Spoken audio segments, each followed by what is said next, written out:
சிதம்பர நடராஜர் கோவில் வரலாறு. இந்த கோவில் வந்து 43 ஏக்கரில் வந்து அமைந்திருக்குதுங்க. இந்த கோயிலில் வந்து 4 கோபுரம் வந்து ஒரே இடத்துல ஒரு தூண்லேருந்து நம்ம நின்று பார்த்தோன்னா இந்த கோயிலோட 4 கோபுரமும் தெரியும்னு சொல்கிறாங்க. இந்த கோயிலோட வரலாறு பார்க்கலாம். இந்த கோயிலுக்காக நம்மளுடைய மாணிக்க வாசகர் அவருடைய வரலாறை பார்க்கலாம். ராஜராஜ சோழர் வந்து எப்படி வந்து நம்மளுடைய தேவாரத்தை காவந்து பண்ணார் அப்படின்றத பார்க்கலாம். சிவன் எழுதிய திருவாசகம், சிவன் தன் கையால் எழுதியது அப்படின்னு சொல்லிட்டு திருவாசகம், அது எப்படின்றத பார்க்கலாம். நம்மளுடைய சிவனை பெரம்பால் அடித்த பாண்டியன் சிவஜோதியில் கலந்து நம்மளுடைய சிவன் ஜோதியில் கலந்த நம்மளுடைய சிவனடியார் யாருன்னா நம்மளுடைய மாணிக்க வாசகர். புத்த குருவையே வென்றார் நம்மளுடைய மாணிக்க வாசகர். வாங்க இது எல்லாமே எப்படின்னு சொல்லிட்டு நான் இந்த வீடியோவில் ஃபுல்லாக எக்ஸ்பிளைன் பண்ணியிருக்கேன். மறக்காமல் பாருங்கள், ஸ்கிப் பண்ணாமல் பாருங்கள். முதல் சாமி கோயிலுக்கு போகிறதுக்கு முன்னாடி பூவு, பழம், வாழைப்பழம், விளக்கு எல்லாத்தையும் வாங்கிக்கிட்டு நம்ம சாமியை தரிசிக்க போகலாம். Welcome to Mahee's life style. இந்த கோயிலோட தல வரலாறை பார்க்கலாம். இந்த கோயிலில் ஒரு காலத்தில் முனிவர் ஒருத்தவங்க வாழ்ந்திருக்காங்க. அவருக்கு ஒரு மகன் இருந்திருக்கிறாங்க. அந்த மகன் கல்வியில் தேர்ச்சி அடைந்ததும் தன்னுடைய தந்தை கிட்ட சென்று நான் சிவனை வழிபட வேண்டும் தந்தை அப்படின்னு சொல்கிறாங்க. உடனே தன் மகனுக்கு தில்லை சென்று சிவனை வழிபடு அப்படின்னு சொல்லிட்டு தந்தை வந்து தன் மகனுக்கு சொல்கிறாங்க. உடனே வந்து மகனும் தில்லை வர்றாங்க. தில்லைன்னா இந்த ஊருனா சிதம்பரம். அப்போ தில்லைன்னு சொல்லுவாங்க நம்மளுடைய சிதம்பரத்தை. இப்போ வந்து தில்லைக்கு வராங்க. தில்லைக்கு வந்தவுடனே அங்கே ஒரு சிவலிங்கத்தை கண்டாங்க. சிவலிங்கத்தை பார்த்ததும் அங்கே ஒரு கொடியில் அமைத்து நம்மளுடைய சிவனுக்கு பூஜை செய்ய ஆரம்பிக்கிறாங்க. அப்போ பூஜை செய்ய ஆரம்பிக்கும் போது மரங்கள்லேருந்து பூக்களை பறித்து சிவனுக்கு பூஜை செய்கிறது வந்து வண்டு வச்சு வைத்த பூக்களை தானே நம்ம சாமிக்கு பூஜை செய்கிறதா இருக்குது. காலையில் மரம் ஏறினா வழுக்குது, இரவில் வந்தால் நம்மளுக்கு வழி தெரியல, என்ன செய்கிறது அப்படின்னு சொல்லிட்டு தன்னுடைய சிவனுக்கு வந்து வேண்டுறாங்க. சிவன் அதுதான் வந்து புள்ளிக்கால் முனிவர். தனக்கு புள்ளிக்கால் வேணும், காலிலேயே ஏஞ்சி நான் மரத்தில் பூக்கள் பறித்து தன்னுடைய சிவனுக்கு பூஜை செய்யணும் அப்படின்றதுக்காக தன்னுடைய சிவனிடம் வேண்டி புலிக்கால் பெற்றவர். அதனால தான் புலிக்கால் முனிவர். நம்ம சிவன் கோயில் என்ட்ரன்ஸில் பார்த்தோன்னே தெரியும் அந்த புலிக்கால், அவர் தான் அந்த புலிக்கால் முனிவர். எச்சில் படாத பார்த்திங்களா, இவர் தான் எலிக்கால் முனிவர். எச்சில் படாத தன்னுடைய தில்லைக்கு தன்னுடைய சிவனுக்கு பூஜை செய்யணும்னு சிவனிடம் இருந்து சிவன் வந்து தோன்றி அவருக்கு புலிக்கால் முனிவர் என்று பெயர் வைத்தார். இப்போ இவருக்கு வந்து யார் பொண்ணு கொடுத்தாங்க அப்படின்னு பார்த்தா வசிஷ்ட முனிவர் தங்கையை தான் இவர் திருமணம் செய்திருக்கிறார். திருமணம் செய்து இவருக்கு ஒரு மகன் பிறக்கிறாங்க. இவர் மகனுக்கு வசிஷ்ட முனிவர் எடுத்துகிட்டு போய் வளர்க்குறாங்க. அப்போ பாலுக்காக காமதேனுன்ற பசுவிலேருந்து பாலை கொடுத்து அந்த மகனை வளர்த்து வராரு நம்மளுடைய வசிஷ்ட முனிவர். கொஞ்ச நாள் கழிச்சு இப்போ புலிக்கால் முனிவர் என்ன செய்கிறார், தன் மகன் தன்னுடன் வளரணும்னு சொல்லிட்டு தன்னுடைய மனைவியை அழைத்து கொண்டு வசிஷ்ட முனிவரிடமிருந்து தன்னுடைய மகனை அழைத்து வருகிறார். அவருக்கு உபமினியன்னு சொல்லிட்டு பெயரும் இருக்கின்றது. இப்போ இந்த உபமினி என்ன செய்கிறாங்க, சாப்பிட மாட்டேங்கிறாங்க. எந்த சாப்பாடு கொடுத்தாலும் சாப்பிட மறுக்கிறாங்க. ஏன் நம்ம மகன் எது கொடுத்தாலும் சாப்பிட மறுக்கிறாங்க அப்படின்னு நினைக்கும் பொழுது, ஏன்னா வசிஷ்ட முனிவர் வந்து காமதேனுன்ற பசுவிலிருந்து பாலை வாங்கி கொடுத்துருக்கார். அப்போ நம்மளுடைய புலிக்கால் முனிவர் வந்து வேண்டார் சிவபெருமானிடம், சிவபெருமான் என் மகன் எதுவுமே சாப்பிட மாட்டேங்கிறாங்க அப்படின்னு சொல்லிட்டு. அப்போ சிவபெருமான் தோன்றி சிவபெருமானே வந்து தன் மகனுக்கு யார் புலிக்கால் முனிவர் மகனுக்கு பால் கொடுத்ததாகவும் பால் ஊட்டி விட்டதாகவும் புராணங்கள் சொல்லுகின்றது. இப்படி ஒரு சூப்பமான ஒரு இன்னமும் வந்து நம்மளுடைய சிவபெருமான் வாழ்ந்துட்டு இருக்கிறார் இந்த இடத்துல அப்படின்னு சொல்லிட்டு பல ஆய்வுகள் இது உண்மை அப்படின்னு சொல்கிறாங்க. இந்த இடத்துல வந்து ரொம்ப நிறைய விஷயம் நடந்திருக்குது. இதில் முக்கியமாக நான் சொல்ல வேண்டியது அப்படின்னு சொன்னேன்னா நம்மளுடைய நால்வர் அப்பர், சுந்தரர், சம்பந்தர், மாணிக்க வாசகர் இவங்க எழுதிய தேவார பாடல்கள் தான். இவங்க வந்து இப்போ இந்த கோயிலில் ஆட்சி செஞ்சவங்க யாருன்னு பார்த்தீங்கன்னா தில்லைவாழ் அந்தணர்கள் சொல்லுவாங்க, டீச்சர்கள். இவங்க வந்து எங்கேருந்து வந்தாங்கன்னா கங்கையிலேருந்து வந்திருக்காங்க. அதனால இவங்க ஒரு முறை என்ன செஞ்சுருக்காங்க, நம்மளுடைய நால்வர் என்ன நம்மளுடைய அப்பர், சுந்தரர், சம்பந்தர், மாணிக்க வாசகர் இவங்க எழுதிய தேவார ஓலைச்சுவடிகள் எல்லாம் வந்து என்ன செஞ்சுருக்கிறாங்க, அந்த சிதம்பரம் கோயிலையே ஒரு இடத்துல வந்து பூட்டி வச்சுட்டாங்க. அது வந்து யார் கேட்டாலும் வந்து கொடுக்கறது கிடையாது. அப்போ நம்ம ராஜராஜ சோழன் வருகை வந்திருக்காரு. ராஜராஜ சோழனுக்கு இவர்கள் எழுதிய ஓலைச்சுவடி பாடல்களை கேட்கறதுனா அவ்வளோ இஷ்டம். ஸோ இவங்க கிட்ட போயிட்டு அந்த டீச்சர் கிட்ட அதை வந்து அந்த தில்லைவாழ் அந்தணர்கள்ட்ட போயிட்டு கேட்டிருக்கிறாரு நம்மளுடைய ராஜராஜ சோழன். இதே போல் அந்த தேவார ஓலைச்சுவடிகளை தாங்க நாங்கள் வந்து அந்த பாடல்களை கேட்கணும் அப்படின்னு கேட்கும்போது அவங்க என்ன சொல்லியிருக்கிறாங்க, எழுதினவங்க வந்து கேட்டால் தான் நாங்கள் கொடுக்க முடியும் அப்படின்னு சொல்லியிருங்க. எழுதினவங்க யார், அப்பர், சுந்தரர், திருஞான சம்பந்தர், மாணிக்க வாசகர் இவர்களால் இப்போ வர முடியாதுன்னு சொல்லிட்டு தென்னாவட்டில் அந்த அந்தணர்கள் சொல்லி அனுப்பிச்சிட்டாங்க நம்மளுடைய ராஜராஜ சோழன் கிட்ட. ராஜராஜ சோழன் என்ன சொல்லப்பட்டாரா, உடனே என்ன செஞ்சார், நம்மளுடைய அப்பர் சுந்தரர், திருஞான சம்பந்தர், திருநாவுக்கரசர் இவங்க எல்லாரையும் சிலையாக வடிவமைத்து பொன் கூடையில் வந்து எடுத்துகிட்டு வந்து இதோ வந்துட்டாங்க, இப்போ நீங்கள் கொடுங்க என்னுடைய அப்பர் எழுதிய தேவார ஓலைச்சுவடிகளை கொடுங்க அப்படின்னு கேட்கும்போது, அப்பயும் நம்மளுடைய தில்லைவாழ் அந்தணர்கள் என்ன சொல்லுங்க, வந்திருக்கிறது சிலை தானே, அப்பர் சுந்தரர், திருஞான சம்பந்தர், மாணிக்க வாசகர் இல்லையே, சிலையை தானே நீங்கள் கூட்டிட்டு வந்திருக்கீங்க அப்படின்னு கேட்கும்போது, நம்மளுடைய ராஜராஜ சோழன் என்ன சொல்லியிருக்காரு அப்படின்னா, நீங்கள் வந்து இப்படி சொல்கிறீங்க, அப்போ நீங்கள் கும்பிடுறாங்க சிவபெருமானும் சிலையாக தான் இருக்கிறாங்க, ஸோ நீங்கள் இதனால் தேவார ஓலைச்சுவடிகளை கொடுங்க அப்படின்னு சொல்லிட்டு அவங்க கிட்ட பேசி நம்மளுடைய தேவார ஓலைச்சுவடிகளை கைப்பற்றியவர் தான் நம்மளுடைய ராஜராஜ சோழன். இல்லைனா இன்னமும் நம்மளுக்கு தேவாரம் படிக்கிறதுக்கு ஒன்றுமே இருக்காதுங்க, மண்ணோட மண்ணாக போயிருக்கும். அப்படி கைப்பற்றி நம்மளுக்கு கொடுத்துருக்கவர் தான் நம்மளுடைய ராஜராஜ சோழன். இந்த கோயிலில் வந்து அழிக்க நிறைய திட்டங்கள் நிறைய இருந்துச்சுங்க. ஃபஸ்ட்டு வந்தவர் 9ஆம் நூற்றாண்டில் மாணிக்கப்பூர் அப்படின்னு சொல்லிட்டு ஒருத்தர் வந்திருக்கிறாரு சிதம்பரம் கோவிலுக்கு. இங்கேருந்து இருக்க இந்த கோயிலில் கட்டப்பட்டிருந்த அந்த மாணிக்கம், அது தங்க நகம் நிறைய இங்கே வந்து பொற்கூடல் இருக்குது. அப்படி சோழர்களால் கட்டப்பட்ட பொற்கூடல் ஒரு இது கொட்டையாட்டம் இருக்கும், அது நல்ல தங்கத்தாலே கட்டப்பட்டது அப்படின்னு சொல்லியிருக்கிறாங்க. அது வரலாறுல சொல்லப்பட்டு இருக்குது. சோழர்களால் கட்டப்பட்டது அது அப்படின்னு சொல்லியிருக்கிறாங்க. அப்போ அந்த கோவிலில் வந்து மாலிகப்பூர் வந்து அதுலேருந்து அந்த கோயிலில் பொறிக்கப்பட்ட வைரம், மாணிக்கம் எல்லாத்தையுமே தில்லைவாழ் அந்தணர்கள்லேருந்து எல்லாருமே அப்போ என்ன செஞ்சிட்டாங்க, நம்ம தில்லைவாழ் அந்தணர்கள் அந்த பெட்டியில் வந்து நம்மளுடைய நடராஜரை மட்டும் எப்படியாச்சும் காவந்து பண்ணிடணும், நம்ம சிவபெருமானை காவந்து பண்ணிடணும் அப்படின்னு சொல்லிட்டு ஒரு பெட்டியில் வைத்து ஒரு புளிய மரத்தில் வச்சிருக்கிறாங்க. அதுக்கும் ஒரு தனி வரலாறு சொல்கிறாங்க.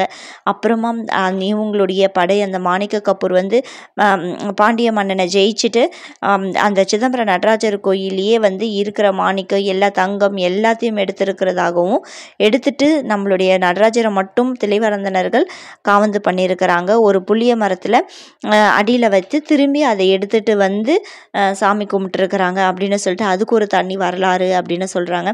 அதே போல் அவுரங்கசீப் இவரும் வந்திருக்காரு. இவரும் வந்து என்ன செஞ்சுருக்காருன்னா நம்மளுடைய சிதம்பரம் நடராஜர் கோயிலை ஒரு தம்சம் பண்ணியிருக்கிறாரு. அப்போ அங்கே இருந்த நம்மளுடைய தில்லைவாழ் அந்தணர்கள் நம்மளுடைய நடராஜரை காவந்து பண்ணணும்னு சொல்லிட்டு திருவாரூரில் போயிட்டு பிரதிஷ்டை பண்ணியிருக்கிறாங்க. அப்புறம் திரும்பியும் வந்து இவங்களுடைய ஆட்சி முடிந்த பிறகு திருவாரூர்லேருந்து நம்மளுடைய நடராஜர் சிலை எடுத்துகிட்டு வந்து திரும்பி பிரதிஷ்டம் பண்ணி திரும்பியும் வழிபட்டுறதாக சொல்கிறாங்க. இப்போது இந்த கோயிலில் எப்பயுமே ஒரு சைவ வைணவ சண்டை வந்துக்கிட்டே இருந்தது இல்லையா, அது எப்போ ஆரம்பிச்சது அப்படின்னு பார்த்தீங்கன்னா நம்மளுடைய நந்திவர்ம ஆட்சியில் வந்து இவர் என்ன செஞ்சுருக்காரு, பெருமாள் கோயில் கட்டணும் அப்படின்னு நினைத்திருக்கிறாரு. சரி பெருமாள் கோயில் கட்டுறதுன்னு சொல்லிட்டு நம்மளுடைய இந்த தில்லை சிதம்பரம் நடராஜர் கோயில் என்ன செஞ்சுருக்காங்க, ஒரு புறத்தில் நம்மளுடைய கோவிந்தராஜ பெருமாளுக்கு கோவில் கட்டிக்கிட்டு இருக்கிறாங்க. அப்போது அங்கே இருக்கிறவங்க 2 பேருக்கும் சைவ வைணவர்களுக்கு சண்டை வந்திருக்குது. இது வந்து ரொம்ப சண்டை வந்ததும் 2ஆம் குலோத்துங்க சோழன் காலத்தில் என்ன செஞ்சுருக்கிறாங்க அப்படின்னா, இந்த பெருமாள் கோயிலெலாம் இங்கேருந்து அகற்றிட்டுருங்க அப்படின்னு சொல்லியிருக்காங்க. இவர் ஒரு வைணவருக்கும் 2 பேருக்கும் சிவனுக்கும் பெருமாளுக்கு பக்தர்களுக்கு சண்டை வர்றதுன்ற ஒரு காரணத்தினால தான் இதை அகற்ற வேண்டும் அப்படின்னு சொல்லி அவர் சொல்லியிருக்காரு. ஆனால் நூலில் குறிப்பிட்டது அதில் இதுக்கு வந்து சான்றே இருக்குது. எதால் வந்து நம்ம சோழர் வந்து அங்கே இருந்த பெருமாள் கோயிலை நீக்கினார் அப்படின்னு சொல்லிட்டு. பட் ஆனால் வந்து சில புராணங்களில் அதில் தப்பாக குறிப்பிடப்பட்டு இருக்குது. அப்புறம் காலப்போக்கில் அது தப்பாக குறிப்பிடப்பட்டிருக்கிறது. ஓகே, இப்போ வந்து இது வந்து என்ன ஆச்சு அப்படின்னு பார்த்தோன்னா, சிதம்பர நாயக்கன் அப்படின்னு சொல்லிட்டு சிதம்பரத்தில் ஆட்சி செஞ்ச ஒரு காலத்தில் தில்லைவாழ் அந்தணர்கள் என்ன செஞ்சுருக்காங்க, திரும்பியும் வந்து இந்த அகற்றிய இந்த கோவிந்தராஜ பெருமாளுக்கு பெரிய மண்டபமாக எழுதி அழுதியிருக்காங்க. அப்போது வந்து 2 பேருக்குமே வந்து ஒரு ஒற்றுமை வருது, சைவர்களுக்கும் வைணவர்களுக்கும். என்னென்னா, நீங்கள் வந்து பெருமாளை வழிபட்டுக்கோங்க, ஆனால் இங்கே வழிபடுதல், இங்கே வந்து சாமிக்கு பூஜை, என்ன திருவிழா, இது எல்லாமே வந்து சிவனுக்கு உரியது அப்படின்னு சொல்லி அவங்க 2 பேருக்குள்ளேயும் ஒரு ஒற்றுமை வந்து ஒரு ஒப்பந்தம் போல போட்டு இப்போ அங்கே வந்து இப்போது மாணிக்க வாசகர் இந்த தில்லையை அடைந்த கதையை சொல்கிறாங்க கேளுங்க. 8ஆம் நூற்றாண்டில் வந்து அரிமர்தன் சொல்லிட்டு ஒரு பாண்டியன் இருந்திருக்கிறாங்க. இந்த பாண்டியன் வந்து தன்னுடைய படையை வந்து வளப்படுத்தணும் அப்படின்னு நினச்சிருக்கிறாரு. படையை வளப்படுத்துறதுக்காக குதிரை வேணும் அப்படின்னு நினச்சிருக்காரு. குதிரை வாங்குறதுக்கு தன்னுடைய அமைச்சரான வாதாவூர் அப்படி காசை கொடுத்து அமைச்சிருக்கிறாங்க. ஆனால் இந்த அமைச்சர் வந்து ஒரு சாமி பக்தி உள்ளவர். இவர் வந்து சரி நம்மளுடைய அரசர் சொல்லிட்டாரு, நம்ம படையை வளர்க்கணும், குதிரையை வாங்கணும் அப்படின்னு சொல்லிட்டு வந்துகிட்டு இருக்காரு. வந்துகிட்டு இருக்கும்போது ஒரு மரத்தடியில் ஒரு சாமியாரை பார்க்குறாரு. சாமியாரை பார்த்தோடனே தன்னிடம் இருக்கும் எல்லாத்தையும் விட்டுட்டு அந்த சாமிக்கிட்ட போய் துறவு கொள்கிறாரு. துறவு கொள்ளும்போது அந்த துறவர் வந்து தனக்கு ஒரு பேர் வையுங்க அப்படின்னு சொல்லும்போது அவருக்கு மாணிக்க வாசகர் அப்படின்னு சொல்லிட்டு பேர் வைக்கிறார். அங்கே தான் நம்மளுடைய மாணிக்க வாசகரோட பயணம் தொடங்குகின்றது. தன்னிடம் அரசர் கொடுத்த எல்லா காசையும், அரசர் கொடுத்துருக்காரு இல்லையா, எதுக்கு கொடுத்தாரு? தன்னுடைய படைவளருக்கு குதிரை வாங்கிறதுக்காக தன்னோட அமைச்சரான வாழாவூர்கிட்ட கொடுத்து அமிச்சார். இப்போ அவர் பேர் மாறிடுச்சு, துறவு கொண்டு மாணிக்க வாசகர்னு சொல்லிட்டு. அவர் என்ன செஞ்சிடறாரு? தன்னுடைய காசை எல்லாத்தையும் ஒரு சிவன் கோயிலாக கட்டிடுறாரு. அந்த சிவன் கோயிலை கட்டுனதும் இவருக்கு கோவம் வந்துடுது, நம்மளுடைய பாண்டியராஜருக்கு. தூக்கிட்டு வாங்கடா அவரை அப்படின்னு சொல்லிட்டு தூக்கிட்டு வந்து கைது பண்ணிடுறாங்க. கைது பண்ணினே நம்ம சிவனுக்கு வந்து மனசு பொறுக்க மாட்டேங்குது. என்னடா இது, நம்மளுடைய பக்தர் இப்படி கஷ்டப்படுறாரு, நம்மளுக்கு கோவில் கட்டி தானே இப்படி கஷ்டப்படுறாரு அப்படின்னு நினச்சி ரொம்ப கஷ்டப்படுறாரு. அப்போது வந்து நிறையா இருக்க எல்லாத்தையும் குதிரையாக மாறி அமைச்சிடுறாரு அவங்க நாட்டுக்கு. உடனே நம்மளுடைய ராஜா என்ன செஞ்சிடறாரு? நம்மளுக்கு குதிரையெல்லாம் வந்துடுச்சு அப்படின்னு சொல்லிட்டு மாணிக்க வாசகரை விடுவித்துறாரு. மாணிக்க வாசகரை விடுவித்தா நைட் ஆனால் அது நிறைய ஆகி எல்லா குதிரையும் ஓடி போயிடுச்சு. அது நிறைய ஆகி அந்த குதிரை எல்லாமே ஓடி போயிடுது. இதை பார்த்ததும் ரொம்ப டென்ஷன் ஆகிடுறாரு அந்த ராஜா. உடனே பிடிச்சி வந்து ஒரு பெரிய ஆறு இருக்கும், அங்கே வந்து சுடு மண்ணில் வந்து திரும்பி நம்ம மாணிக்க வாசகரை கைது பண்ணுறாங்க. ரொம்ப கஷ்டப்படுறாரு. அப்போ வந்து நம்மளுடைய சிவபெருமான் என்ன செய்கிறாரு? அந்த சூட்டை பெருக்கிறதுக்காக ஒரு பெரிய வெள்ளமே உருவாக்குறாரு. வெள்ளத்தை உருவாக்கி தன்னோட மாணிக்க வாசகரை காவந்து பண்ணிடுறாரு. திரும்பவும் வந்து மாணிக்க வாசகர் என்ன செஞ்சுறாரு? திரும்பியும் வந்து தன்னுடைய குருவை பார்க்கணும் அப்படின்னு சொல்லிட்டு மாணிக்க வாசகர் ஓடி வராரு. அப்போ அந்த குரு அந்த ஜாடியில் வந்து ஒரு பெரிய ஒளி தெரியுது. தன்னுடைய சிவபெருமானே அங்கே அமர்ந்திருக்கிற போல மாணிக்க வாசகர் உணர்கிறாரு. அங்கே பார்த்த உடனே வந்து சரி நான் கைலாயம் செல்கின்றேன் அப்படின்னு சொல்லிட்டு அந்த முனிவர் சொல்லும் பொழுது மாணிக்க வாசகர் வந்து நானும் வருகிறேன் அப்படின்னு சொல்லும் பொழுது அங்கே சொல்றார், இந்த ஆற்றில் வந்து ஒரு பெரிய தீ குமிழமாக நான் தெரிவேன், அப்போ நீங்கள் என்னோட வந்து நீங்கள் ஜோதி அடைஞ்சிடலாம் அப்படின்னு சொல்லிட்டு அவர் கிளம்பிடுவார். ஆனால் வந்து கிளம்புறதுக்கு முன்னாடி மாணிக்க வாசகர் எல்லாரையும் நில்லுன்னு சொல்லுவார். ஆனால் மாணிக்க வாசகர் சிவபெருமான் வந்து அந்த முனிவர் வந்து சிவபெருமான நில்லுங்க, என் கூட யாரும் வரக்கூடாது அப்படின்னு சொல்லிடுவாங்க. ஆனால் சிவபெருமான் வந்து மாணிக்க வாசகர் இது கேட்க மாட்டார். மாணிக்க வாசகர் கேட்காம ஓடியே பின்னாடியே வரும்பொழுது தில்லையில் சந்திப்போம் அப்படின்னு சொல்லிட்டு ஒரே வார்த்தை சொல்லிட்டு அந்த முனிவர் வந்து கிளம்பிடுவார். இப்போது வந்து அந்த தீ குமிழம் வந்து ஒரு நாள் வரும். அப்போ மாணிக்க வாசகர் வந்து ரொம்ப பெரிய தியானத்தில் இருக்கிறதுனால அந்த தீ குமிழம் வந்து தன்னால் பார்க்க முடியாது.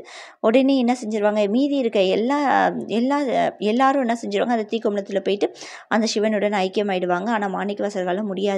திரும்பி கண் விழித்து பார்க்கும்போது இதே போல் எல்லா முனிவர்களும் அந்த தீக்கமலத்தில் போயிட்டு சிவனோட ஐக்கியமாயிட்டாங்க, என்னால் போய் ஐக்கியமாக முடியலையே அப்படின்னு சொல்லிட்டு மாணிக்க வாசகர் உருகி ரொம்ப அழுகுவார். அப்போ அவருக்கு ஒரு நினைப்பு வரும், தில்லைக்கு வா அப்படின்னு சொல்லிட்டு நம்மளை சொன்னாங்களே, சரி நம்ம தில்லைக்கு போவோம் அப்படின்னு சொல்லிட்டு தன்னுடைய குரு வந்து தில்லைக்கு வா, தில்லையில் சந்திப்போம்னு சொன்னார் இல்லையா, ஸோ அதுக்கு ஒரு காரணம் இருக்கும் அப்படின்னு சொல்லிட்டு நம்ம மாணிக்க வாசகர் ஒரு சமயம் மாணிக்க வாசகர் வந்து நம்மளுடைய தில்லை சிதம்பரத்தில் இருக்கும் பொழுது ஒரு அரசர் வந்து தன்னுடைய வாய் பேசாத பெண்ணுடன் தில்லை நடராஜரை பார்க்குறதுக்கு வந்திருக்கிறாங்க. அப்போ அங்கே ஒரு போட்டி நடக்குது. புத்த சமயம் அங்கே தோத்துட்டா அங்கே இருக்கவங்க எல்லாருமே புத்த சமயத்துக்கு மாறணுன்றது தான். அப்போ அங்கேருந்து அடிகளார்லாம் என்ன செஞ்சிடறாங்க? மாணிக்க வாசகரை கூட்டிட்டு வந்துடுறாங்க. இப்போ அங்கே இருந்தவர் கேள்வி கேட்குறாரு, கொல்லாமையை பற்றி கேட்குறாரு. அப்போ நம்ம மாணிக்க வாசகர் சொல்கிறாரு, புலியாக பிறந்தால் நம்ம ஒருத்தவங்களை அடித்து தானே சாப்பிட போகிறோம், அப்புறம் எப்படி நீங்கள் கொல்லாமையை நீங்கள் வந்து பெருசாக பேசுகிறீங்க அப்படின்னு சொல்லிட்டு கேட்டதும் அங்கே இருந்தவரால் ஒன்றும் பேச முடியல. ஸோ ரெண்டு பேருக்கும் வந்து வாக்குவாதம் பெருசாகிட்டே இருக்குது. அப்போ வந்து புத்தகுரு வந்து தெரிஞ்சு போச்சு நம்ம வந்து தோக்க போகிறோம் அப்படின்னு சொல்லிட்டு தெரிஞ்ச உடனே சிவனை திட்டின உடனே நம்மளோட மாணிக்க வாசகர் ஒன்றுமே பேசலை, வாயை மூடிட்டு இருக்கிறாரு.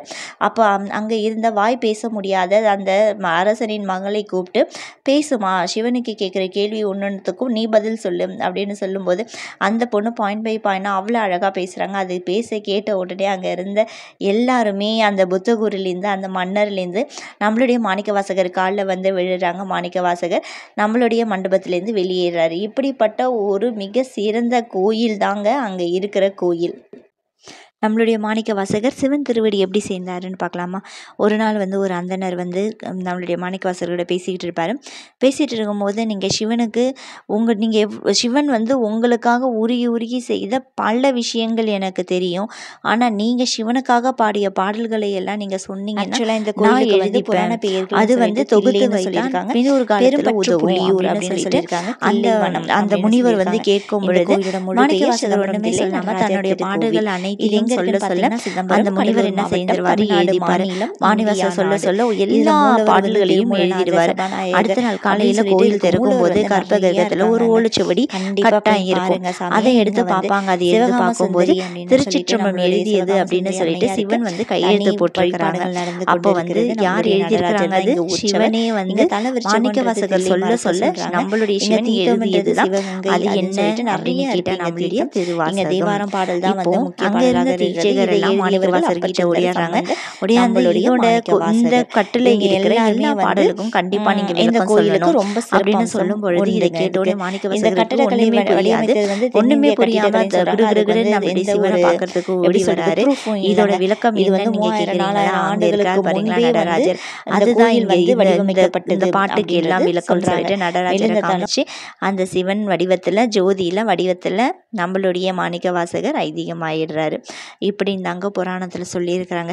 நம்ம மாணிக்க வாசகர் தில்லைக்கு போ அப்படின்னு சொல்லிட்டு நம்மளுடைய சிவன் சொன்னது எதுக்கு அப்படின்னு பார்த்தா திருவாசகம். இந்த திருவாசகம் ஒன்று நூலை இயற்றணும், எனக்காக பாடல் பாடி அந்த பாடலை சிவனே எழுதி தன்னுடைய கோயிலில் வைத்திருக்கிறாரு. எவ்வளோ பெரிய பெருமை பார்த்தீங்களா? இந்த சிதம்பரம் கோயில் இன்னமும் நம்மளுடைய சிதம்பரம் நடராஜர் இங்கே வாழ்ந்துட்டு இருக்கிறாரு. உங்களால் முடிஞ்சதுன்னா கண்டிப்பாக ஒரு முறை சிதம்பரம் நடராஜர் கோயில் போயிட்டு நம்மளுடைய சிதம்பரம் நடராஜரை கண்டிப்பாக தரிசிங்க.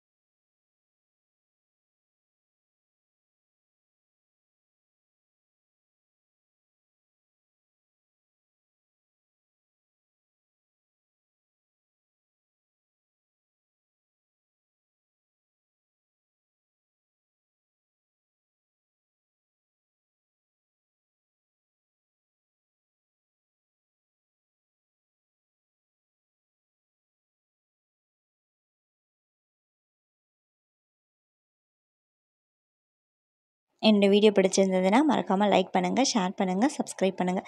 சொந்தங்கள் தொடர கண்டிப்பாக சப்ஸ்கிரைப் பண்ணுங்கள். நன்றி.